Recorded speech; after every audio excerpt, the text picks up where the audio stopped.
ഉത്തരവാദിത്തപ്പെട്ട സ്ഥാനങ്ങളിലിരിക്കുന്നവരെ ഉപയോഗിച്ചുകൊണ്ട് സംഘപരിവാർ വലിയ ശ്രമമാണ് നടത്തിക്കൊണ്ടിരിക്കുന്നത്. ഒരു ഭാഗത്ത് കേരളം പോലൊരു സംസ്ഥാനത്തിന് അർഹമായ ഫണ്ട് നൽകുന്നില്ല.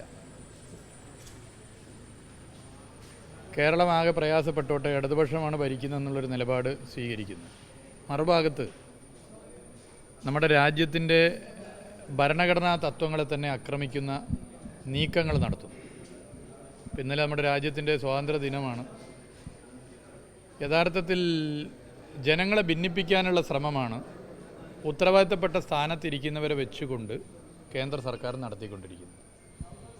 നാനത്വത്തിൽ ഏകത്വത്തിൻ്റെ പ്രത്യേകത എന്ന് പറഞ്ഞാൽ രാജ്യത്തെ വൈവിധ്യങ്ങളെ തകർക്കുക എന്ന ശ്രമത്തെ ഒരിക്കലും അംഗീകരിക്കാൻ പറ്റില്ല.